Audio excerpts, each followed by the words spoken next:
बिस्मिल्लाहिर्रहमानिर्रहीम, अस्सलाम वालेकुम, good morning and welcome to morning at home.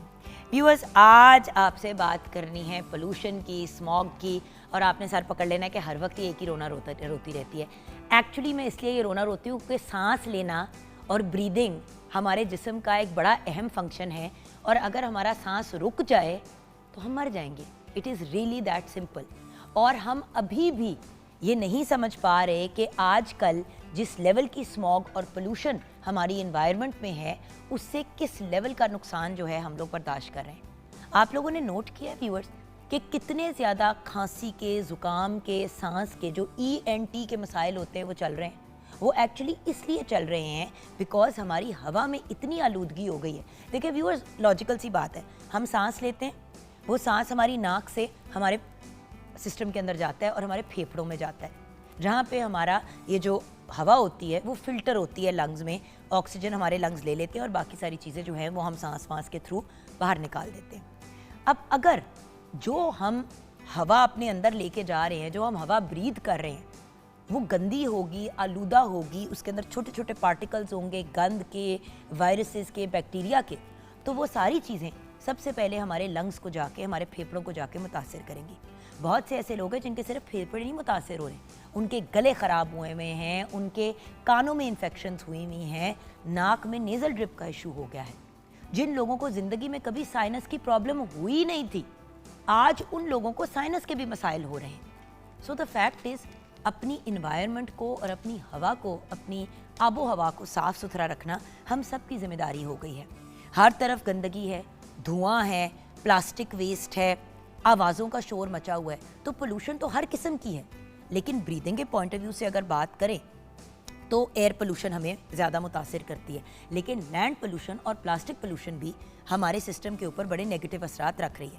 अब सबसे पहले तो मैं फैक्ट्रीज़ को टच करना चाहूँगी।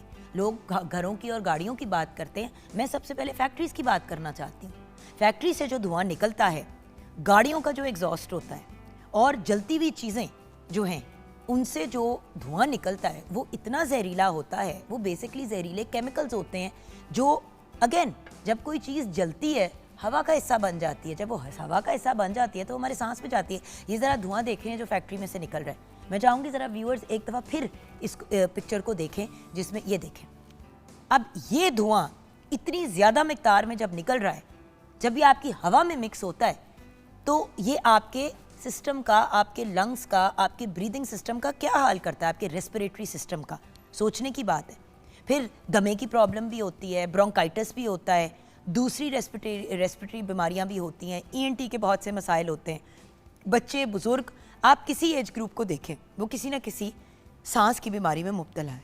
देन आज क्योंकि ऑफकोर्स पाकिस्तान समेत दुनिया भर में वर्ल्ड एस्थमा डे बनाया जा रहा है, तो उससे रिलेटेड तो हम बात करेंगे ही, लेकिन प्लास्टिक पोल्यूशन भी एक बहुत बड़ी प्रॉब्लम है। पहले तो ये होता था कि प्लास्टिक बैग्स, रैपर्स वगैरह लोग फेंक देते थे। अब यही प्लास्टिक बैग्स जो हैं लोग फेंकते भी हैं और फिर उसको आग लगा देते हैं, और उस आग में से जो इतना जहरीला कार्बन मोनोऑक्साइड निकलता है वो आपको बड़ी शदीद बुरी तरीके से मुतासिर करता है। कचरा ठीक तरीके से डिस्पोज नहीं करते, केमिकल वेस्ट ज़मीन में डाल देते हैं। ये सब ज़मीन और हमारे पानी दोनों को ख़राब करता है। मज़ीद उससे फिर रिलेटेड मसाइल होते हैं।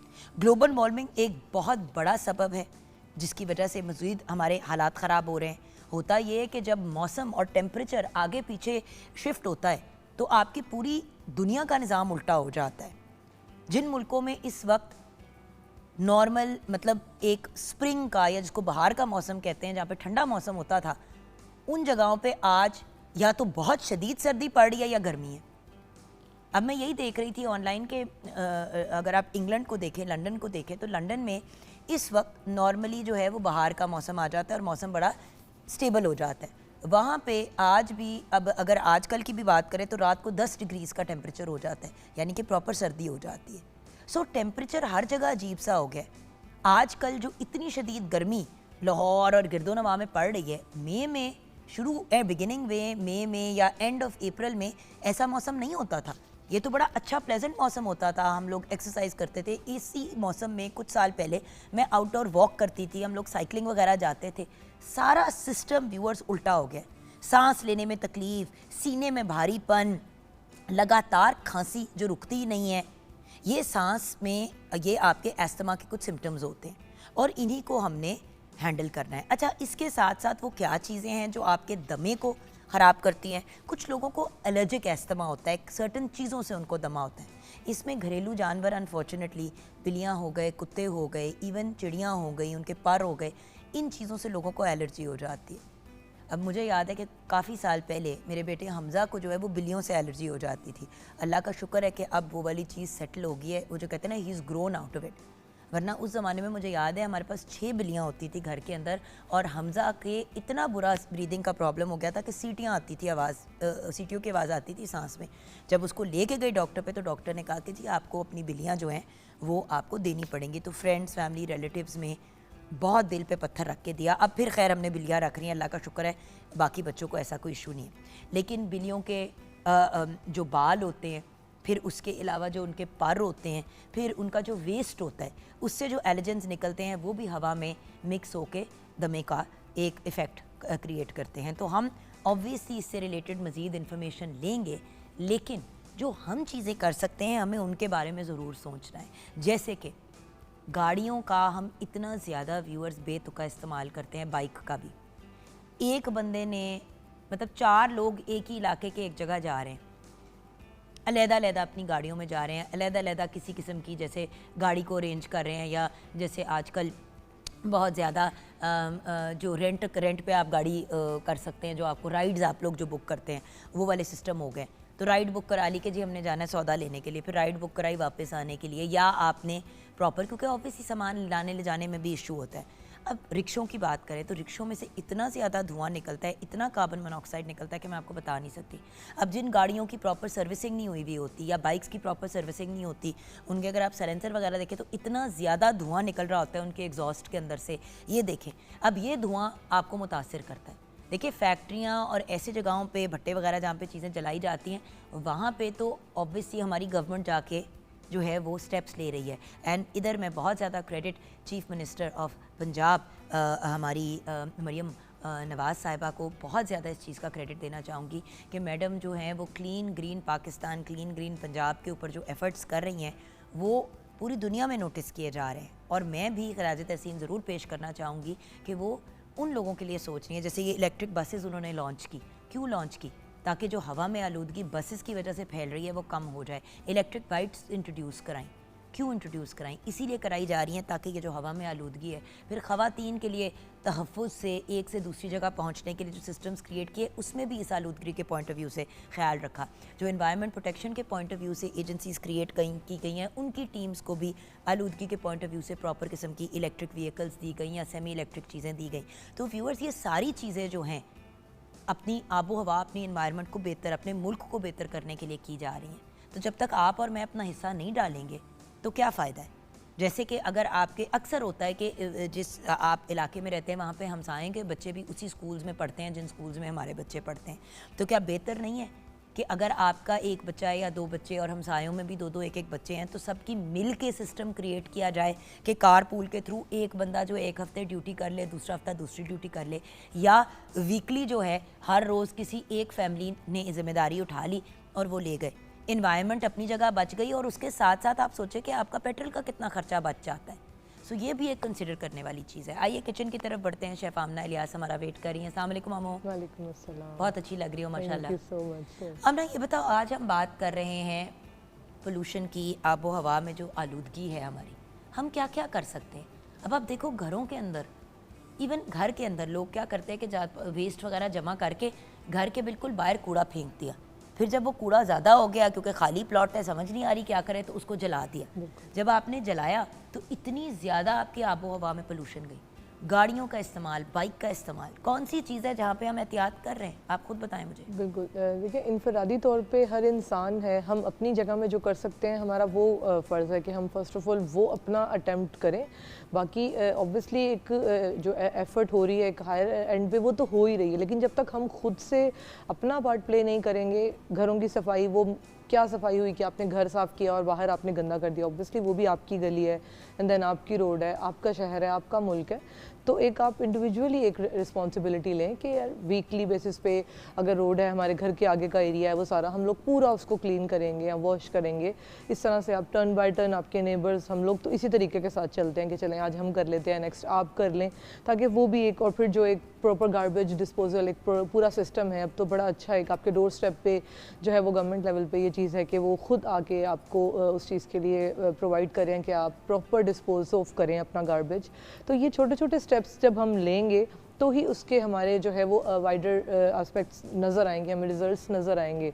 गाड़ियाँ हो गई, अभी तो बहुत ज़्यादा ये चीज़ आ गई है कि जैसे बच्चे हैं बड़ा प्रेफर करें इलेक्ट्रिक बाइक्स, उनके लिए चलाना भी इजी हैं, और उसके साथ साथ बहुत ज़्यादा हद तक ये जो धुआं है, ये सारी चीज़ें मोस्टली हमारी जो एक तबका है वो बाइक्स पे ट्रैवल करता है, तो उनके लिए धुआं कितना डेंजरस है। बच्चे बाइक्स पे बैठे होते हैं, उनकी आंखों में, गले में, हलक में, आजकल ये बहुत ज़्यादा हमें इंडिविजुअली इस चीज़ को सोचने की ज़रूरत है कि अगर हमारी गाड़ी का कोई इशू है, ऑब्वियसली उसको सर्विस की ज़रूरत है, इतना अगर एक्स्ट्रा धुआं आ रहा है तो इस चीज़ को हम एक प्रायोरिटी बनाएं, क्योंकि हम तो बैठे हैं गाड़ी में, हमें अगर वो चीज़ नुकसान नहीं पहुंचा रही यार, नुकसान पहुंचा रही है ना, पहुंचा रही है। देखिए कुछ साइलेंट किलर्स भी होते हैं, ये साइलेंट किलर्स में से एक है। हम लोग खुद ही आबो हवा को ख़राब कर रहे हैं। और फिर और देखिए व्यूअर, सच्ची बात है, हर मुल्क में जब इस किस्म के प्रॉब्लम्स या क्राइसिस आए हैं तो मुल्क के जो अफराद हैं, जो अवाम है, उन्होंने, आपने और मैंने और आमना ने कदम आगे बढ़ाया है और उन्होंने जिम्मेदारी ली है।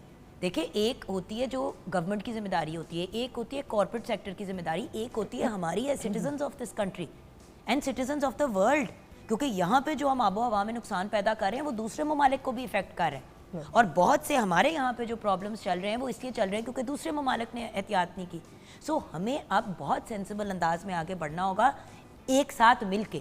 हम ब्लेम भी कर सकते हैं, ये नहीं कर रहा, वो नहीं कर रहा, वो नहीं कर रहा, लेकिन उससे कोई फ़र्क नहीं पड़ना, नुकसान बढ़ता चला जाएगा। सो ब्रेक की तरफ बढ़ेंगे, हम लोग सब अपने अपने एंड पे रिस्पॉन्सिबिलिटी लेंगे। ब्रेक के बाद वापस आएंगे तो शेफ़ आमना इलियास के किचन में मुलाकात होगी।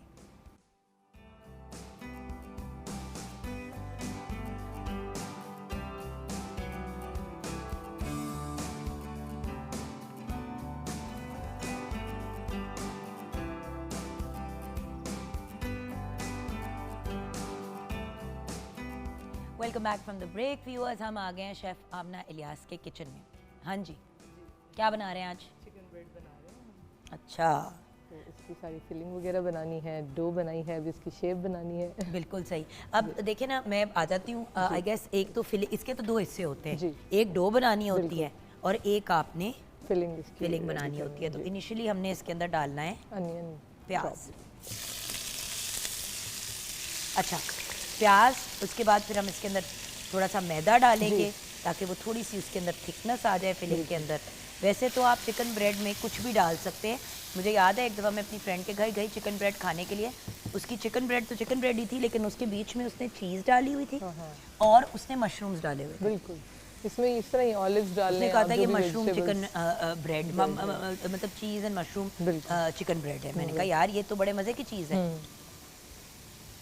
सो अनियंस को हम अभी वो करें। मुझे ज़रा सबसे पहले इंग्रेडिएंट्स बता दो हमारे व्यूअर्स को, ताकि रेसिपी का वो वाला हिस्सा जी बिल्कुल। इंग्रेडिएंट्स मैं बता देती हूँ। चिकन ब्रेड की सबसे पहले डो के लिए मैं आपको बता देती हूँ। बिल्कुल इजी सी ये डो है, आप इसको बना के तकरीबन 1 से 2 घंटे के लिए रख दीजिएगा। मैदा इसमें हमने लिया है तकरीबन 2 कप, और उसके साथ जो ईस्ट होता है वो मैंने लिया है इसमें 1.5 चाय का चम्मच है, चीनी भी 1.5 चाय का चम्मच है, नमक 1 टीस्पून है, दूध लिया है हमने 1/4 कप, तेल है 5 से 6 खाने के चम्मच, और गर्म पानी से कोशिश करें कि आप इस डो को गूंदें। अच्छा, ये डो की बात हो गई, अब इस डो को बनाने का तरीका बताओ फिर। बिल्कुल सिंपल इजी मेथड है। आपने मैदा एक बाउल में आप डाल लें, उसके अंदर आप सेंटर में थोड़ा सा वेल बना लें, उसके अंदर आप जो ड्राई इंग्रेडिएंट्स हैं सारे वो डाल दिए आपने, थोड़ा सा उसको मिक्स कर लिया। ईस्ट भी इसी में डाल दिया? ईस्ट भी इसी में डाल दें बिल्कुल, क्योंकि ये कभी नहीं समझ आती ईस्ट कैसे डालिए, क्योंकि अक्सर आप देखते हैं ईस्ट लोग जो है वो पानी में डाल देते हैं, शुगर के साथ उसको अगर आप कर लें, वो अगर आपने बहुत क्विक रिजल्ट चाहिए, बट आजकल देखें वैसी गर्मी है तो इतना ज़्यादा मसला नहीं है। अगर हाँ सर्दियों में हो तो फिर आपको एक सेपरेटली उसको करना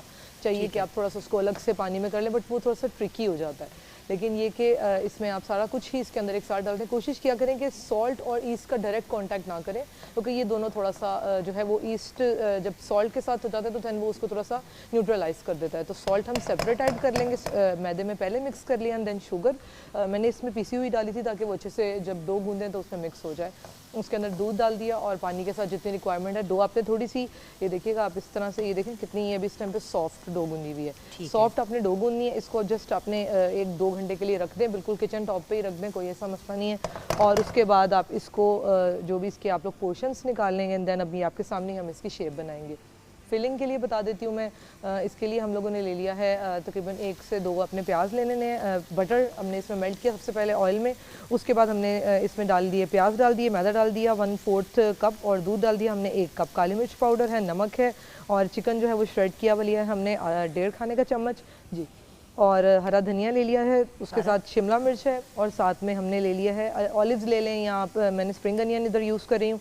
जो भी आपके साथ वेजिटेबल्स आपको चाहिए हो वो आप इसमें डाल सकते हैं। ये सारी असेंबलिंग हमने करनी है, उसके लिए हम लोगों को अंडा चाहिए होगा और कलौंजी या फिर सफ़ेद तिल, जो भी आप जिसके साथ भी आप ऊपर दोनों चीज़ें भी डाल सकते हैं। बिल्कुल दोनों आप कर सकते हैं। बच्चे नहीं खाते तो ना डालें। बिल्कुल। अब 1 टेबल स्पून ये थोड़ा सा, अब ये देखिए हमने अदरक लहसुन भी इसमें डाल दिया पेस्ट, ठीक है, सारा ही डालना था राइट। बिल्कुल हमने अब अदरक लहसुन पेस्ट डाल दिया। 2 मिनट इसको मैं कुक होना देना चाह रही हूँ क्योंकि अभी मैंने इसको डाला है, सो आई वांट कि वो अदरक लहसुन भी कुक हो जाए। वो कच्चा कच्चा जो फ्लेवर होता है ना वो मजे का नहीं आता। वो उसकी वजह से ये थोड़ी सी सीजनिंग भी हम इसी स्टेज पे ऐड कर देते ताकि वो भी ज़रा सी, बिल्कुल बहुत तेज़ आप ना रखें, अपने हिसाब से है, आपकी चॉइस है जिस तरह की आपको पसंद है। बेसिकली इसमें डलती है ज़्यादातर ब्लैक पेपर डलती, बट हम अपने टेस्ट के हिसाब से थोड़ी सी रेड चिली पाउडर वो भी ऐड कर रहे हैं, क्योंकि इसमें अगर आप इसको थोड़ा सा तंदूरी फ्लेवर देना चाह रहे हैं वो भी आपकी चॉइस है। हमने वैसे थोड़ा सा तंदूरी फ्लेवर डाल कर दिया ताकि वो मजे का एक फ्लेवर आ जाता है। थोड़ा सा फ्लेवर जो है वो अच्छा हम लोगों को इसमें लगेगा क्योंकि ब्रेड के साथ इसकी कोटिंग होती है। अच्छा ये अब इसमें मिक्स हर्ब्स हैं, ये बिल्कुल एंड पे ये भी मैं इसके अंदर ऐड कर दूँगी। अब मैं इसमें ये देखिए तकरीबन ये आपके सामने थोड़ा डालें ताकि आपको आइडिया हो जाए कि कितनी रिक्वायरमेंट है, एक साथ बहुत ज़्यादा ना डाल दें क्योंकि एक्चुअली चिकन ब्रेड के अंदर दूध डलता है और वो दूध जो होता है वो फिर इसको थोड़ा सा थिक, वो एक वाइट सॉस वाली इस तरह की इसकी कोटिंग जो है वो हमारी रेडी कर दूँ। चिकन ऐड कर दूँ ठीक, देन फिर हम इसमें डाल देंगे चिकन। हमने सारा डाल दिया इसके अंदर। अच्छा अब इस स्टेज पे आपने वेजिटेबल्स डालनी है, अगर तो कुक होने वाली वेजिटेबल्स है तो आप उसको वो कर दें। हमने क्योंकि इसमें शिमला मिर्च और वो डालना है, स्प्रिंग अनियन डाल रहे हैं, स्प्रिंग अनियन डालना है, तो इसलिए कोई इशू नहीं है उस पॉइंट ऑफ व्यू से, वो आप बाद में भी डाल सकते हैं। तो इस तरह आपकी चिकन ब्रेड जो है वो ज़रा ठंडी भी हो जाएगी। अच्छा डो बिल्कुल पतली नहीं करनी है आपने, क्योंकि ब्रेड की डो थोड़ी सी मोटी रखेंगे हम है, हाँ। जी, क्योंकि अभी थोड़ी देर, और दूसरा ये कि इसको आप जब सेट कर लेंगे उसके बाद इसको थोड़ी देर के लिए बाहर रख दीजिएगा ताकि अगेन ये थोड़ी सी राइज हो जाए और उसके बाद फिर हम इसको ओवन में डालेंगे तो फिर ये बहुत अच्छी सी बिल्कुल आपकी फूल जाएगी। इसी डो से आप चाहें तो आप डिनर रोल्स भी बना सकते हैं और इसी डो से को आप पिज़्ज़ा डो के तौर पे यूज़ कर सकते हैं। बहुत ही इस जो है मैंने आपको ये जो डो और आपने क्या किया कि आपने जब उसके अंदर रखा ना इसका मवाद, तो आप बेशक उसके अंदर अगर चीज़ भी ग्रेटेड डाल दें तो वो बाद में मेल्ट हो जाए। अब इसमें डाल दूँ दूध? हाँ जी दूध डाल देंगे हम, इसको थोड़ा सा मिक्स कर लेंगे। अच्छा इसमें एक इजी ट्रिक आपको बता देती हूँ। बहुत से लोगों को क्या इशू आता है कि वो जब अगर आप ऑलरेडी शीट पे या काउंटर टॉप पे ब्रेड असेंबल करते हैं तो फिर वो उठा के उसकी शेप रखने में मुश्किल होती है। तो उसके लिए बेहतर ऑप्शन ये है कि आप डायरेक्ट उसको जो आपका बेकिंग ट्रे है उसी में ही आप रख के एंड देन अब इसी में ही हम असेंबलिंग करके इसी में ही शेप दे लेंगे, तो देन उसको हमें उठा के इधर से उधर करने का कोई इतना इशू नहीं होगा और शेप ख़राब होने का चांस भी नहीं रहेगा। अब ये देखें, अभी इतनी हेल्दी और इतनी अच्छी ये जो रिच आपकी बन रही है, ये कभी भी आपको नहीं अवेलेबल होगी कहीं से भी। और बात ये कि इतना कम उसके अंदर मवाद डालते हैं आजकल रेस्टोरेंट्स में कि समझ ही नहीं आती कि ये क्या है। खुशबू बहुत अच्छी से आ जाएगी। अब इसमें और मैदा मुदा तो नहीं डालना? नहीं नहीं नहीं, ये बिल्कुल कंसिस्टेंसी ठीक हो गई है।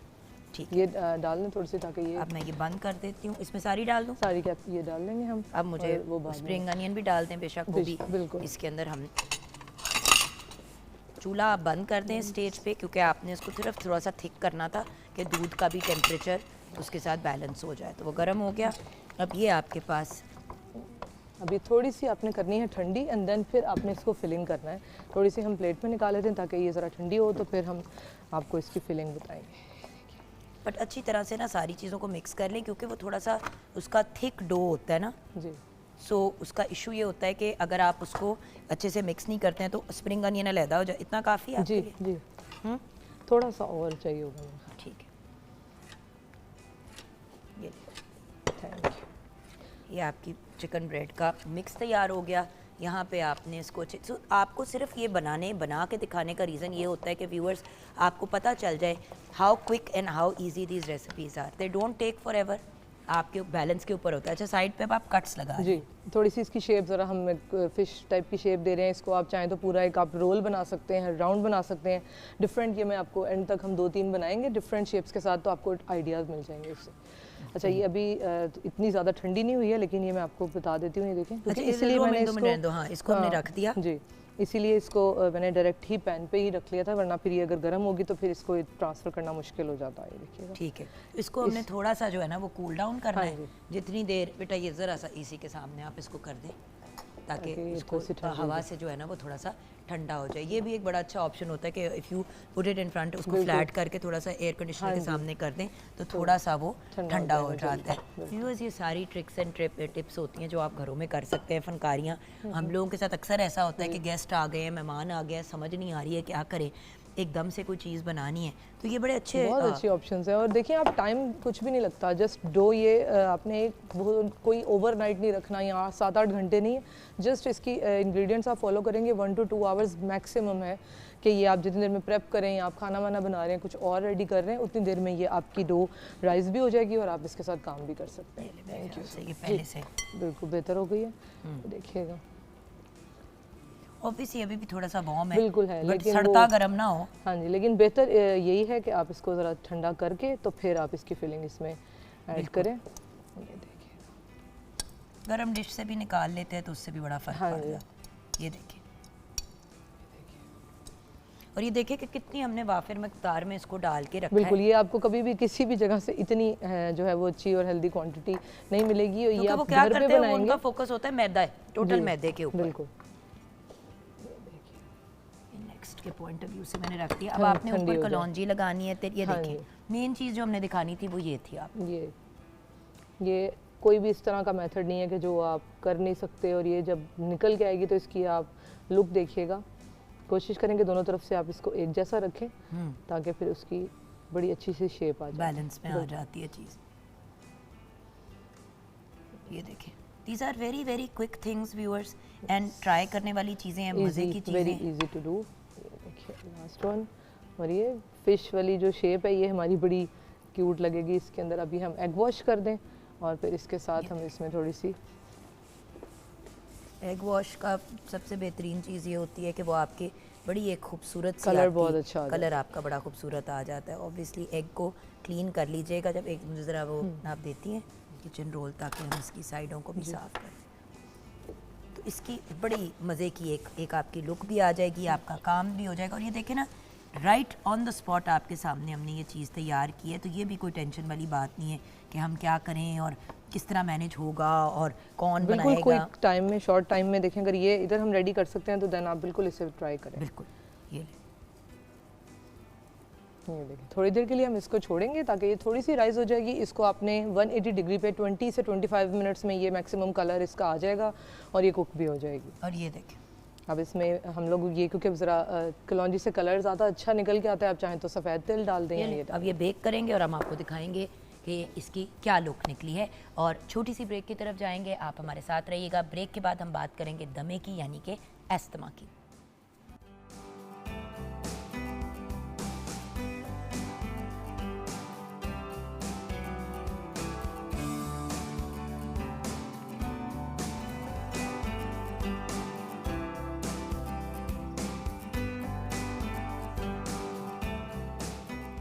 Welcome back from the break viewers. Break में भी हम यही गुफ्तगू कर रहे थे कि आजकल हवा आलूदगी क्या मामलात चल रहे हैं, उसके अलावा क्या लोगों की क़ुव्वत मदाफ़ियत बहुत कम हो गई है, जो हर दूसरे बंदा जो है वो किसी ना किसी ब्रीदिंग या सांस के प्रॉब्लम में मुब्तला है। और दमा तो एक बहुत ही फ्राइटनिंग बीमारी है व्यूअर्स। मुझे याद है जब छोटे होते थे, किसी एक बच्चे को या किसी एक बंदे को दमा हो जाता था तो एक वाविला मच जाता था कि हाय अल्लाह, उसके बच्चे को तो दमा हो गया, उसके बच्चे को तो दमा हो गया। और बहुत लोग कॉन्शियस होते थे। अब तो दमा, I am sorry viewers, it's almost like एक मजाक बन गया, हर दूसरे बंदे के घर में दमे की प्रॉब्लम है।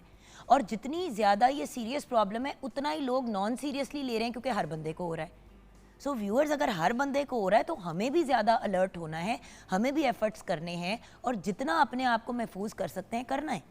जैसे कि कुछ काफ़ी अर्सा पहले अभी जो डॉक्टर साहब हमारे साथ हैं वही हमारे साथ है, जब उन्होंने कहा था कि जी घर में स्नेक प्लांट लगा लें, मनी प्लांट लगा लें, ऐसे पौधे लगा लें जो हवा की आलूदगी को जज़ब करते हैं इनसाइड द होम। अपने घरों में तो एटलीस्ट वो एफर्ट्स करें ना जो हम कर सकते हैं, एहतियात करें, मास्क पहने, जो जो चीज़ें कर सकते हैं एटलीस्ट वो तो करें। आज पाकिस्तान समेत वर्ल्ड एस्थमा डे मनाया जा रहा है। Make inhaled treatments accessible to all. मतलब क्या है? ऑब्वियसली हमारे साथ एक बहुत ही brilliant personality, pulmonologist, professor doctor Mohammad Irfan Malik हमारे साथ हैं। अस्सलाम वालेकुम डॉक्टर साहब। वालेकुम सलाम।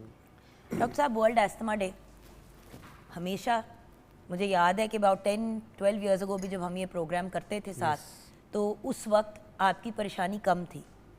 वक्त के साथ आज के दिन आप ज़्यादा परेशान होते हैं, क्यों? बिल्कुल आपने ठीक कहा। बेसिकली एक डिकेड गुजर गया और पहले लोगों को ये बताते हुए कि एस्थमा एंड एलर्जी एक चीज़ के दो नाम हैं, इन्हेलर ही इसका वाहिद इलाज है, लेकिन फिर भी 10 साल के बाद भी अब मरीज़ कम होने की बजाय बहुत ज़्यादा हैं हमारी सोसाइटी में, बहुत ज़्यादा। इन्हेलर यूज़ ही नहीं कर रहे। इन्हेलर फिर अभी तक यूज़ नहीं कर रहे और अक्सर जगह पे मैं अपने पेशेंट्स को ये कोट करता हूँ बात कि एक देखें, एक डिकेड, एक दहाई गुजारना बहुत टाइम होता है, उसके बावजूद भी अभी तक हम ये सेंसिटाइज नहीं कर पा रहे कि एस्थमा प्राइमरीली क्या डिजीज़ है और इन्हेलर ही इसका इलाज है। अभी भी आप उसको कहना आपको इन्हेलर लेना है तो डॉक्टर साहब नहीं ये तो लग गया तो लग गया। मैं आमना से पूछ लेती हूँ। आमना के भी बहुत से फ्रेंड्स और फैमिली है हमारी जो शेफ़ है, तो अगर हम अपनी शेफ़ की तरफ मुतवज्जो होते हैं। जी आमना, अगर आपके सामने कोई बात करता है कि जी फ़लाँ को दमा है, आपका क्या रिस्पॉन्स होता है? ऑब्वियसली एक डर जाते हैं सबसे पहले, तो एक नाम ही सुन के इतना एक स्ट्रेस सा हो जाता है कि ये क्या हो गया। बिल्कुल ठीक है, लेकिन जब इन्हेलर की बात करते हैं तो लोग उससे ज्यादा डर जाते हैं। बिल्कुल, और उसको ऑल्टरनेट इस्तेमाल चाहिए, ही नहीं करते। नहीं करना, एग्जैक्टली। और वो मुझे लगता है अभी भी शायद ये एक टैबू है कि इन्हेलर के अलावा कोई ऑप्शन दे दे, दवाइयां दे दें, जिस तरह डायबिटीज, बिल्कुल कि जी इंसुलिन ना लगे। ओ भाई, आपका जिस्म इंसुलिन बनाता है, अगर वो चीज नहीं बना रहा जो आपको जिंदा रखती है तो आप उसके अंदर वो डालेंगे ना। बिल्कुल। और आपका जिस्म जो है उसको खाने की जरूरत है, अगर आप उसको खाना नहीं देंगे, न्यूट्रिएंट्स नहीं देंगे, आपका जिस्म इवेंचुअली मर जाएगा। पानी नहीं देंगे, इंसान मर जाएगा। सांस नहीं आएगा तो आप मर जाएंगे ऑब्वियसली। कैसे सरवाइव करेंगे आप? और ऐसे ऐसे केसेस हमने देखे। और अगर ऐड करना चाहूँ, अगर आपको कहें आपको ब्लड प्रेशर है तो आप इतने परेशान नहीं होंगे। हाई ब्लड प्रेशर है, ब्लड प्रेशर है, आपको उसकी दवाई फॉर एवर लेनी पड़ेगी और ब्लड प्रेशर से ज़्यादा हम बात होती है। लेकिन ब्लड प्रेशर को हमने एक्सेप्ट कर लिया है as a normal entity in our society. यही प्रॉब्लम है कि एस्थमा को पहले तो वो एलर्जी कहा जाता है। वो एलर्जी उसको कहते हैं, डॉक्टर साहब मुझे तो एलर्जी है, पीछे दूसरी कह रहे मुझे एस्थमा है, 10 साल से तो मुझे एलर्जी कहा जा रहा था, एलर्जी है। तो एस्थमा से बिल्कुल आपने सही कहा कि ये टैबू है कि वो समझता है कि पता नहीं मुझे कोई ऐसी बीमारी हो गई है जिससे मेरी डेथ हो जाएगी। लेकिन अगर डेथ की रेशो देखी जाए तो शायद ब्लड प्रेशर और डायबिटीज़ में इससे बहुत ज़्यादा है। तो अनफॉर्चुनेटली यही बात है जो आप, यही तो बात है। मैंने पता है क्यों आमना से पूछा, क्योंकि Amna like me is a mother. माओं की जब आपस में ग्रुप्स में बात हो रही होती है या हमारे स्कूल ग्रुप्स होते हैं, 100 चीज़ें होती हैं, तो किसी ने कहा ओ जी फलां चीज़ बतानी थी मेरे बच्चे को जो डायबिटीज़ हो गई, खुदा ना खास्ता अल्लाह माफ़ी दे, टाइप 2 हो गई है, तो उसका इंसुलिन का इंजेक्शन उसके साथ आया करेगा, स्कूल में कहीं स्टोर कर लें, बाकी मदर्स भी अलर्ट हो जाए। जिस तरह हम लोग आपस में अब बात करते हैं, सारे पेरेंट्स आपस में कम्युनिकेट करते हैं, दमे की बात आए तो अगला जो है दम निकल जाता है। अच्छा, इनहेलर से क्या प्रॉब्लम है लोगों को? आप डॉक्टर हैं, आपके पास इतने सालों से लोग आ रहे हैं, प्रॉब्लम क्या है? देखिए, इनहेलर से वही प्रॉब्लम है जो शुगर में इंसुलिन से है, लग गया तो लग गया। हालांकि एक चीज़ मैं आपको अक्सर सवाल मेरे उस्ताद ने एक सिखाया और मैं अक्सर ये सवाल उनसे पूछता भी हूँ। को याद नहीं है इनहेलर आपने एक सीजन यूज कराया था? हाँ जी। उसके बाद आहिस्ता आहिस्ता आप रिड्यूस कराया। Yes, this is important because जब आप डॉक्टर से लेजोन में रखते हैं तो उसको स्टेप डाउन भी करता है। It's very important point. अच्छा, एक अक्सर बात उनसे मैं पूछता हूँ, अगर आपको आंख का मसला हो तो दवाई कहाँ डालेंगे? आंख में डालेंगे। कान का मसला होगा तो दवाई कहाँ डालेंगे? कान में डालेंगे ना। तो फेफड़े अगर सांस का मसला है तो दवाई खाने की बजाय इनहेलर हमें लेना चाहिए। अच्छा, गोलियां एंटी एलर्जियां ऐसे फकते हैं कि जैसे चने। जी एग्जैक्टली। रात को भी एंटी एलर्जी ले रहे हैं, दिन में भी एंटी एलर्जी ले रहे हैं, तो अगर आपको वो दोनों ना लेनी पड़े और सिर्फ आपको कुछ पफ लेने हैं इनहेलर के। एग्जैक्टली। और इनहेलर की जो डोज होती है वो टैबलेट से 1000 टाइम्स कम होती है। अच्छा, कम होती है? उसमें हम लोग माइक्रोग्राम पता है क्या कहते हैं, ये जो एक आम बात है, मुझे याद है एट वन पॉइंट आपने मुझे कहा था, क्योंकि मेरा बहुत ज़्यादा जो है कोविड के बाद जो पहले मुझे हुआ एलर्जिक एस्थमा वो बहुत सीवियर हुआ, आपने मुझे इन्हेलर दिया। अच्छा, मैं इन्हेलर एक दो लोग ऑब्वियसली जब आपका टाइम होता है आप यूज़ करते हैं, वैसे तो बंदा अवॉइड करता है लोगों के सामने क्योंकि हर बंदा नीम हकीम बन जाता है। हाँ जी, बिल्कुल सही। अच्छा, मुझे क्या कहा गया, हायला तुम ये इस्तेमाल कर लियो, गोली खा लो एलर्जी की, इस ये तुम इस्तेमाल करोगे तो इतनी इतनी तुम्हारे अंदर डोज जाएगी दवाई की, तो तुम्हारे फेफड़ों का क्या हाल होगा। हाँ, जबकि आप उल्टी बात कर रहे हैं। सो एक टैबलेट 1 mg की होती है, 1 मिलीग्राम की, तो जो इसमें डोज होती है वो 200 माइक्रोग्राम होगी या 250 माइक्रोग्राम होगी। सो अब तो डोजेज उससे भी कम आना शुरू हो गई हैं और ये ब्लड में भी उससे भी कम मिकदार में एब्जॉर्ब होती है। बस ये अनफॉर्चुनेटली ऐसा एक टैबू है जिसको साथ आपके साथ मिलके ही फाइट करेंगे तो शायद अगले कुछ दहाइयों में हम इसको इस पे ओवरकम कर सकें। लेकिन डॉक्टर साहब वही वाली बात है ना, दमे की बात हमारे प्रोग्राम पे तो बड़ी दफ़ा हो चुकी है। Yes, आप और yes. मैं साल में 2 या 3 दफ़ा इस पे बात करते ही बिल्कुल करते ऐसे, हैं। और उसके अलावा भी जो सांस के और इस तरह के दीगर मसाइल होते हैं, कोविड में हमने कितने प्रोग्राम्स बहुत किए, ज़्यादा, पोस्ट बिल्कुल। कोविड कितना लोगों को गाइडेंस बिल्कुल दी। ऐसे। अच्छा, तो वो तो हम करते ही हैं, लेकिन आप देखें प्राइवेट सेक्टर में आप खुद जाते हैं प्रोग्राम्स, दमे का देना या आलमी देना, चलो प्रोग्राम कर लेते हैं। ये नहीं ख्याल आता कि जी प्रोग्राम नहीं करना, अवेयरनेस देनी है।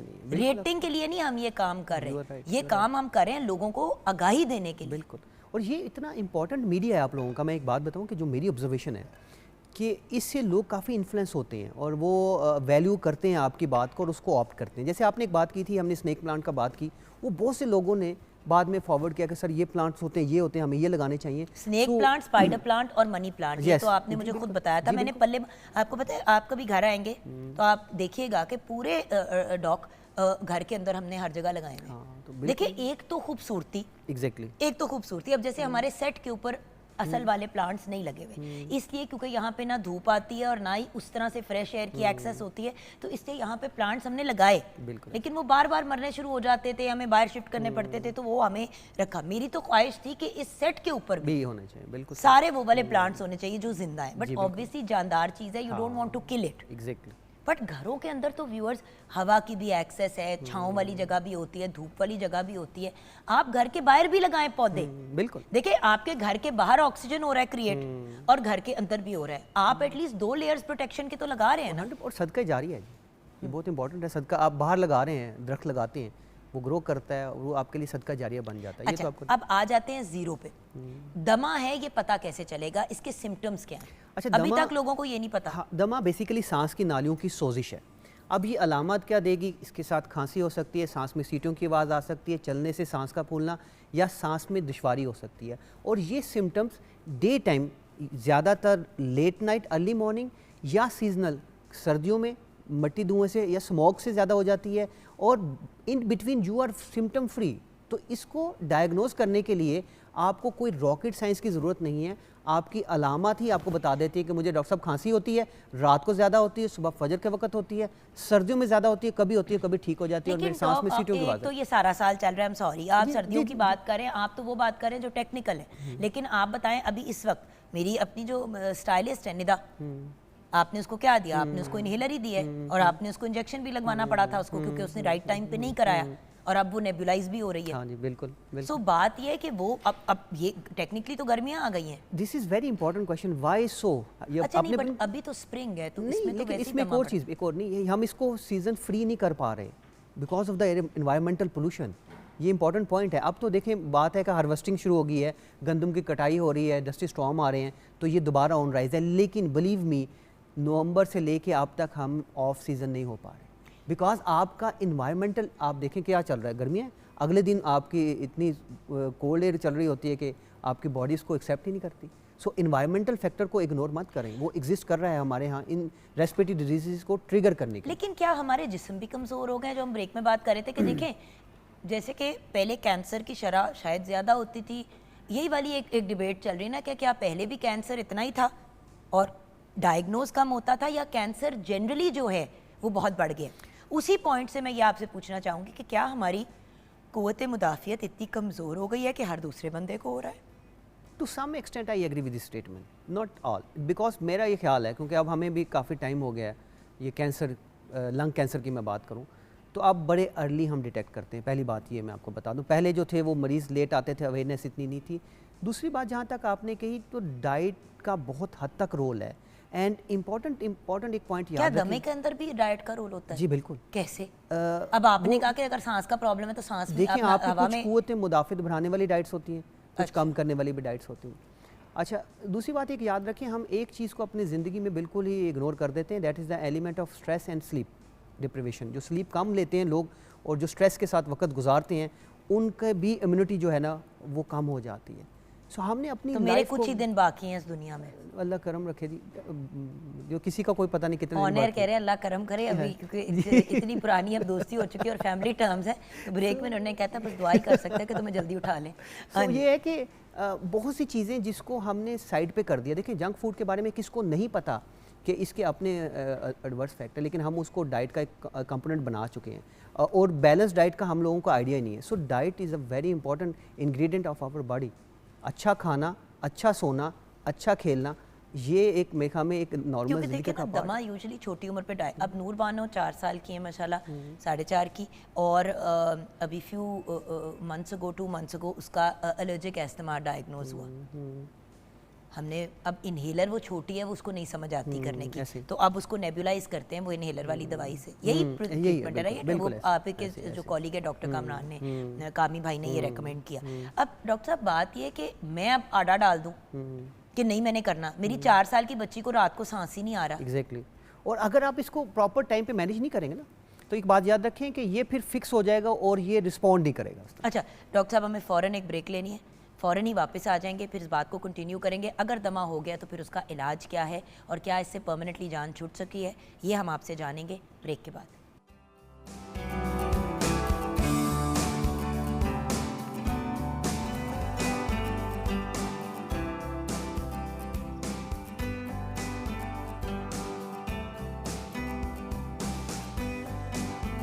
Welcome back from the break viewers. हमारे साथ प्रोफेसर ऑफ पल्मोनोलॉजी, यानी कि इससे बड़ा बंदा हम नहीं बुला सकते थे अपने प्रोग्राम में, उम्र में बहुत छोटे लगते हैं लेकिन मेरी लगभग है उम्र में, प्रोफेसर डॉक्टर मोहम्मद इरफान मलिक हमारे साथ हैं। आज वर्ल्ड एस्थमा डे पाकिस्तान समेत दुनिया भर में मनाया जा रहा है।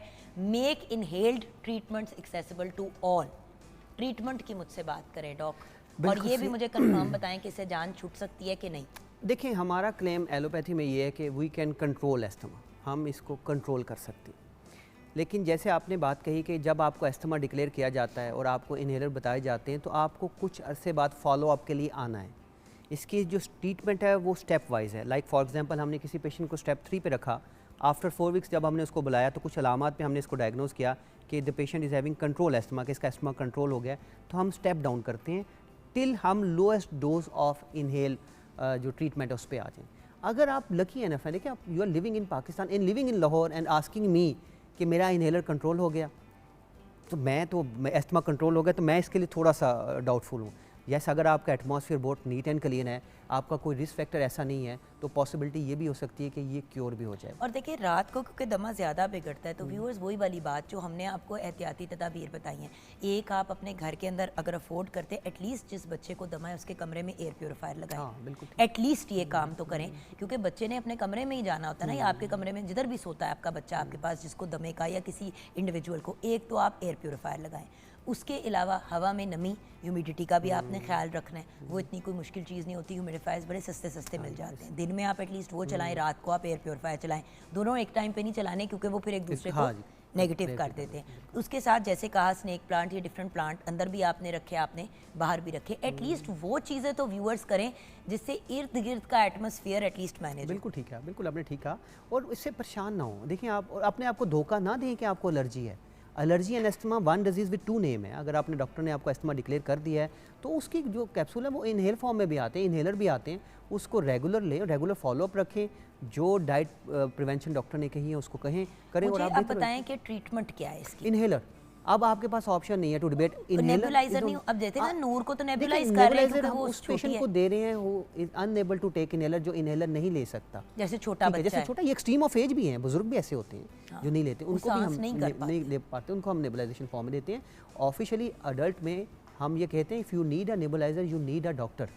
सो टेक्निकली इन्हेलर दिया जाता है, और बच्चों में अगर वो थोड़ा सा समझदार हो तो उसको इन्हेल स्पेसर के आगे मास्क लगा दिया जाता है, उससे भी दिया जा सकता है। वो ऐसा इतना मुश्किल नहीं होता, लेकिन एक एज के बाद इजी होता है बच्चों के लिए। किस एज के बाद? डिपेंड करता है, बच्चा अगर 5 ईयर से ऊपर हो तो यूजुअली उसके पास इन्हेलर की कैपेसिटी आ जाती है, मास्क आ जाता है। मैं इसीलिए पूछ रही थी क्योंकि नूर का मुझे यही था कि यार अगर इन्हेलर अपना यूज़ करना सीख लेती है तो सारी ज़िंदगी के लिए सौखी। इन्हेलर के साथ एक स्पेसर लगता है, स्पेसर के आगे एक मास्क लगता है। हाँ। तो अगर आप इन्हेलर को 1 टाइम प्रेस करें और बच्चे को कहें कि वो 10 to 12 टाइम इन्हेल कर ले तो that is equal.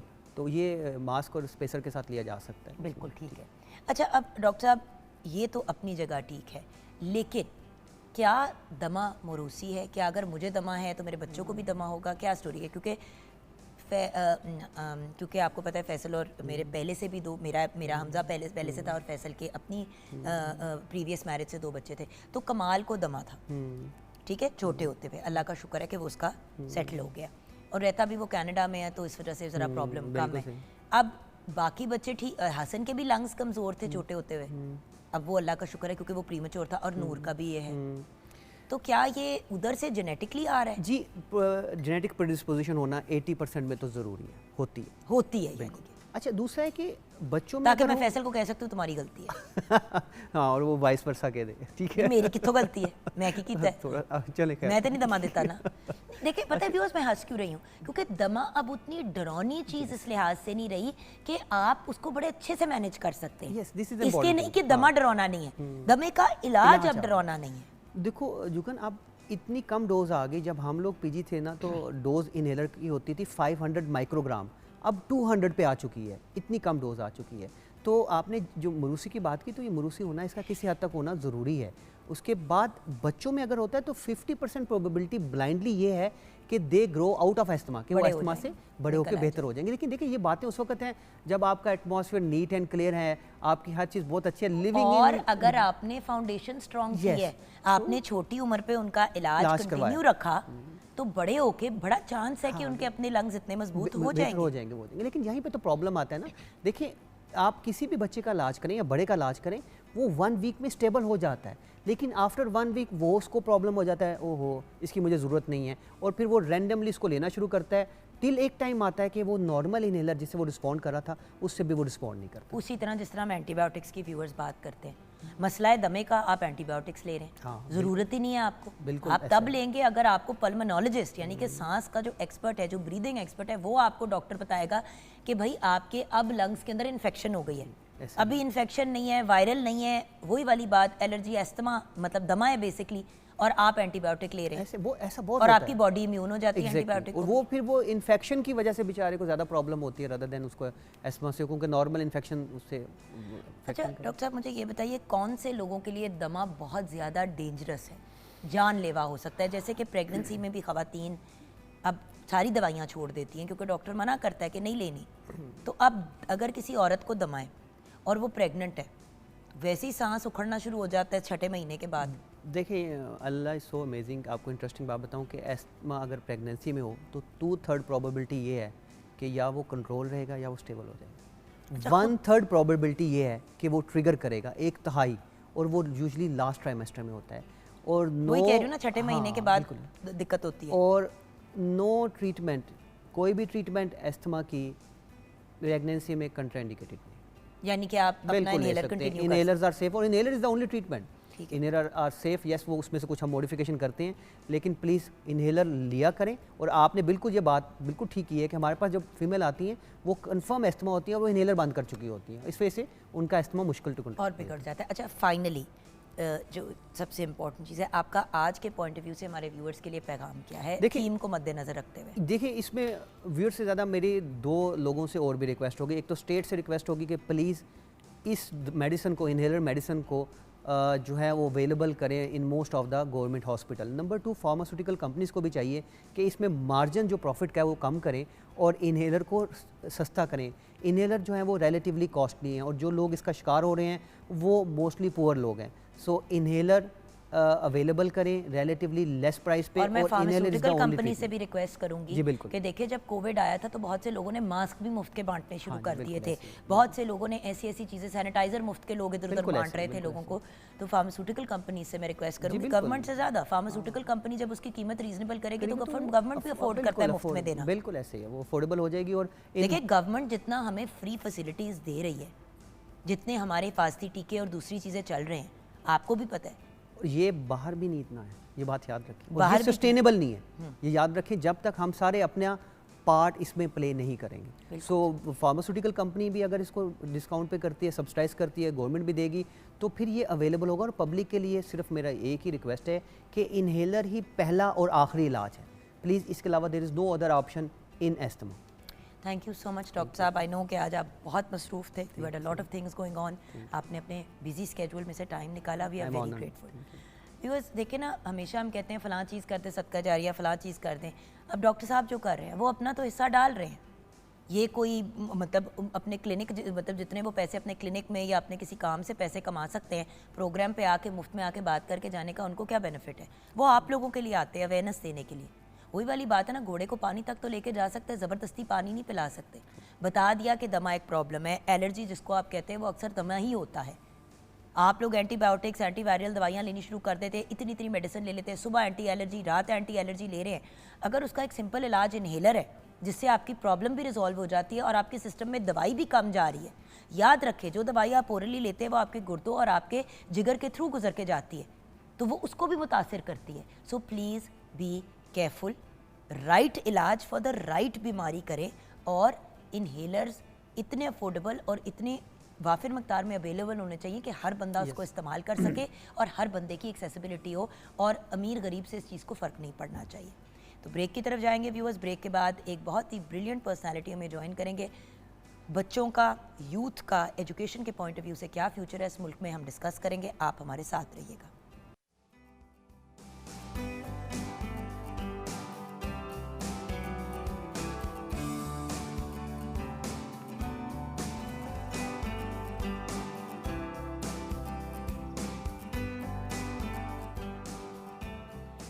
Welcome back from the break viewers. मैं अपने आप को बहुत खुशकिस्मत कंसिडर करती हूँ कि इस प्लेटफॉर्म पे बैठ के मुझे ऐसे ब्रिलियंट, अकम्पलिश्ड और ऐसे हाई अचीवर से मिलने की अपॉर्चुनिटी मिलती है, उनसे बात करने की मौका मिलता है, उनके रूबरू बैठने का मौका मिलता है, जो normal day to day life में मैं कभी कर ही ना पाती।